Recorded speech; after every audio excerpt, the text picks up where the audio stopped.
कि इस विश्लेषण में हम एक ऐसी कहानी पर बात करने वाले हैं जिसने लिटरली पूरी दुनिया के संगीत जगत को हिलाकर रख दिया। हम बात कर रहे हैं global Punjabi hip hop icon Sidhu Moosewala की। एक ऐसी शख्सियत जिसने म्यूजिक इंडस्ट्री में आते ही अपना डंका बजाया। उनकी असाधारण सफलता, उनकी लाइफ से जुड़े विवाद और आखिरकार उनका वो दुखंत अंत, इन सभी पहलुओं को आज हम इस विश्लेषण में डिटेल में समझेंगे। तो चलिए सीधे इस असाधारण सफर पर चलते हैं। 1 अरब यानी पूरे 1 बिलियन स्ट्रीम्स।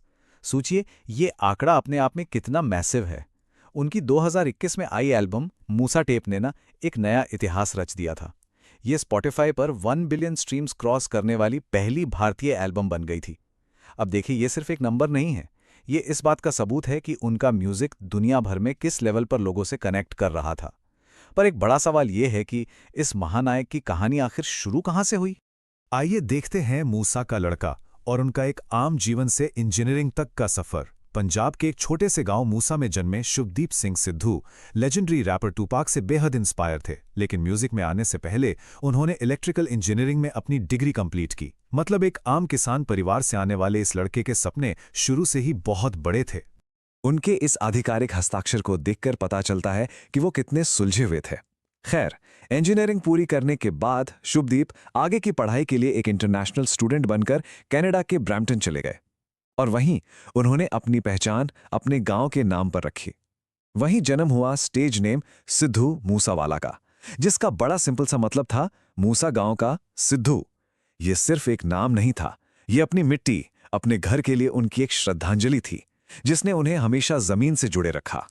अब आते हैं उनके वैश्विक स्टारडम की ओर और उनके चार्ट टॉपिंग हिट्स पर। कनाडा पहुंचने के बाद 2017 में उनका ट्रैक सो हाई रिलीज हुआ और इसने उन्हें रातों रात सुपरस्टार बना दिया। इसके बाद 2018 में आई उनकी डेब्यू एल्बम PBX1 ने तो पॉप और हिप हॉप की दुनिया में एक नया ही बेंचमार्क सेट कर दिया।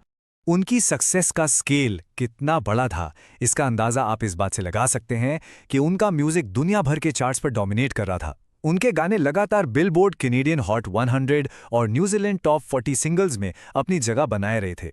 यहां तक कि यूके सिंगल्स चार्ट में उनका ट्रैक 47 जो उन्होंने मिस्ट और स्टेफ्लॉन डॉन के साथ किया था, वो सीधा टॉप 20 में पहुंचा।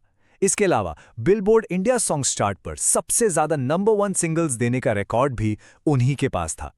उन्होंने बड़े बड़े इंटरनेशनल आर्टिस्ट के साथ कोलैब्स किए और पंजाबी म्यूजिक को ग्लोबल स्टेज पर लाकर खड़ा कर दिया। पर देखिए, जैसा कि हम अक्सर देखते हैं, हर बड़ी शोहरत की ना अपनी एक कीमत होती है। इस सेक्शन में हम उनकी इसी जटिल सार्वजनिक छवि यानी कॉम्प्लेक्स पब्लिक इमेज के बारे में बात करेंगे। जैसे जैसे उनकी पॉपुलैरिटी आसमान छूने लगी, वैसे वैसे पब्लिक और मीडिया का ध्यान और कानूनी परेशानियां दोनों बढ़ने लगीं।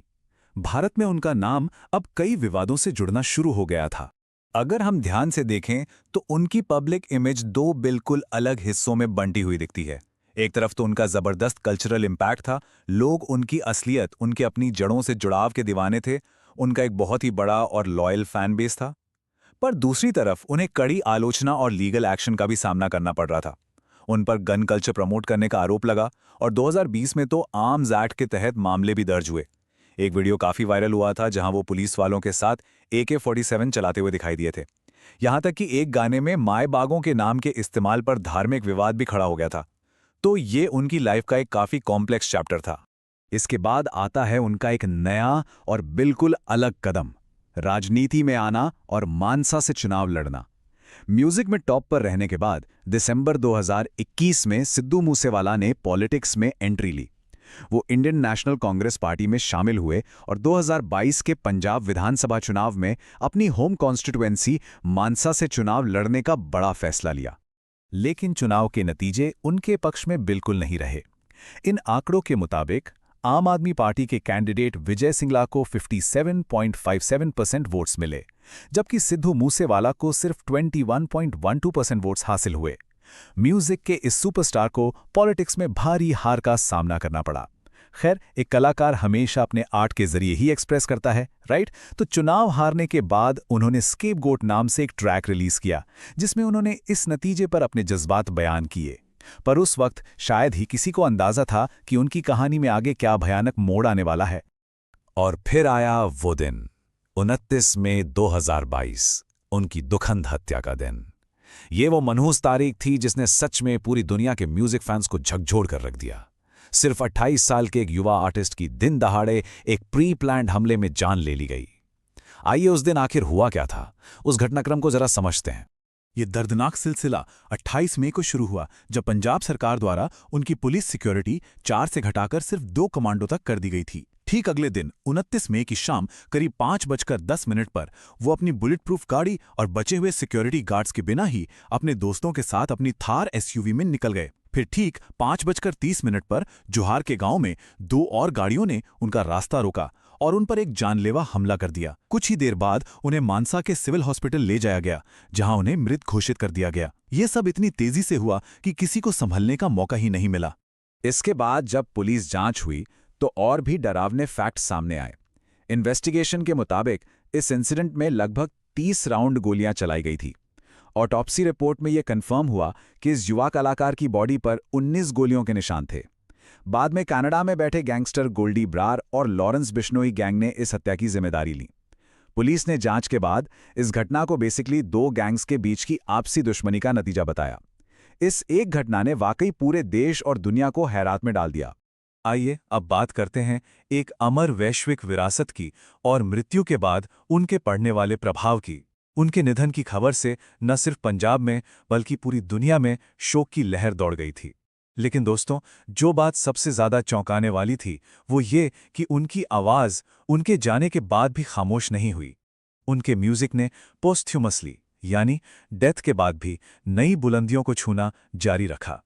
उन्हें दुनिया भर से जैसी श्रद्धांजलि मिली वो सच में एक्सेप्शनल थी। उनकी डेथ के बाद रिलीज हुआ track SYL Canadian hot 100 chart पर सीधा नंबर 27 तक पहुंचा। उनका गाना मेरा ना, जिसमें उनके साथ बर्ना बॉय थे, उसने ग्लोबल चार्ट्स पर अपनी पकड़ बनाई। कैनेडियन सुपरस्टार ड्रेक ने अपने डेब्यू रेडियो शो साउंड 42 पर उनके ट्रैक्स बजाकर उन्हें ट्रिब्यूट दिया। ब्रिटिश रैपर टियॉन वेन ने स्पेशली उनके लिए हीलिंग नामक एक गाना बनाया और बर्ना बॉय ने तो खुद उनके गांव जाकर उनके माता पिता से मुलाकात की और उन्हें क्रिस्टल से बना सिद्धू का एक बेहद खूबसूरत पोर्ट्रेट गिफ्ट किया। ये सब इस बात का प्रूफ है कि उनका म्यूजिक सरहदों से कहीं आगे निकल चुका था। मशहूर कलाकार राजा कुमारी का ये पावरफुल कोट इस बात को बहुत अच्छी तरह से समझाता है। उन्होंने सिद्धू को अपना जेंटल जायंट कहा। पता है ये वर्ड्स इतने स्पेशल क्यों हैं? क्योंकि ये हमें बताते हैं कि उनकी बाहरी सख्त गैंगस्टर वाली पब्लिक इमेज के ठीक पीछे एक ऐसा इंसान छुपा था जो अपनी जड़ों से गहरा जुड़ा था। एक नरम दिल इंसान जिसने आगे आने वाले कलाकारों, खासतौर पर फीमेल आर्टिस्ट्स के लिए नए रास्ते खोले। ये उनका एक ऐसा साइड था जो सिर्फ उनके करीबी लोग ही जानते थे। तो दोस्तों, आज के इस विश्लेषण को हम एक बेहद गहरे सवाल के साथ खत्म करते हैं। जरा सोचकर देखिए, अगर पंजाब के एक छोटे से गांव मूसा से उठी एक आवाज सिर्फ 5 साल के छोटे से अरसे में वैश्विक संगीत को नए सिरे से परिभाषित कर सकती है, तो म्यूजिक की आखिर लिमिट क्या है? एक आम से किसान के बेटे ने अपने हिप हॉप के जरिए कॉन्टिनेंट्स को जोड़ा और एक ऐसी लेगेसी छोड़ दी जो हमें हमेशा फेम की असली कीमत और म्यूजिक की इस जादुई शक्ति पर विचार करने के लिए मजबूर करती रहेगी।